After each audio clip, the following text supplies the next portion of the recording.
আসসালামু আলাইকুম রহমতুল্লাহ।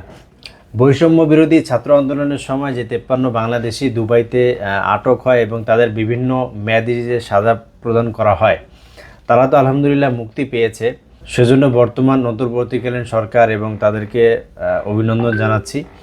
এবং তার সাথে দুঃখের বিষয় হচ্ছে শুধু দুবাইতেই না, বরং পুরো আরব গালফের বিভিন্ন কুয়েত, বাহরাইন, কাতার, বিশেষ করে সৌদি আরব, এগুলো কান্ট্রিতে ওই সময় বিভিন্ন প্রবাসীরা বিভিন্ন মিটিং মিছিল করেছিল এবং দোয়া মাহফিল থেকে শুরু করে আর বিভিন্ন সমাবেশ হওয়ার কারণে অনেক প্রবাসী ভাইদেরকে আটক করেছে পুলিশ।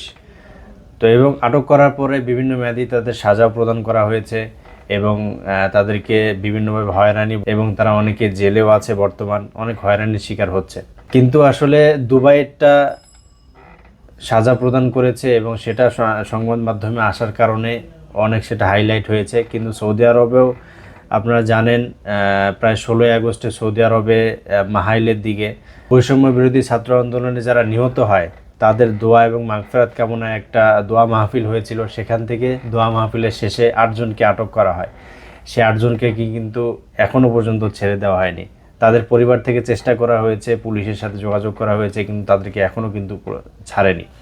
তো এই জন্য এরা সহ, এই 8 জন সহ সৌদি আরবে কিন্তু আরও অনেক মানুষ আটক হয়েছে এই বৈষম্য বিরোধী ছাত্র আন্দোলনে অংশ নেওয়ার কারণে। হারায় আপনারা জানেন, বাথা, যারা রিয়াদ হারা বাথা এগুলো চিনেন, ও প্রচুর পরিমাণে চেক বেড়েছে এবং বিভিন্নভাবে বিভিন্ন মানুষকে আটক করে নিয়ে যাচ্ছে। এই কারণেই অনেক মানুষ এখনও পর্যন্ত জেলে আছে, দেশেও পাঠাচ্ছে না, বিভিন্নভাবে হয়রানি হচ্ছে। এই জন্য অন্তর্বর্তীকালীন সরকারের যে উপদেষ্টা আছেন ডক্টর ইউনূস স্যারকে আমরা আহ্বান জানাবো, সৌদি আরব সহ আরব গালফের যেসব কান্ট্রিতে এই বৈষম্য বিরোধী ছাত্র আন্দোলনের সময় ছাত্র আন্দোলনে অংশ নেয়ার কারণে যারা আটক হয়েছে বা বিভিন্ন মেয়াদি সাজা প্রদান বা বিভিন্ন মেয়াদি তাদেরকে সাজা দেওয়া হয়েছে, তাদের ব্যাপারে আপনারা কথা বলুন এবং তাদেরকে যেভাবে হোক মুক্ত করার চেষ্টা করুন।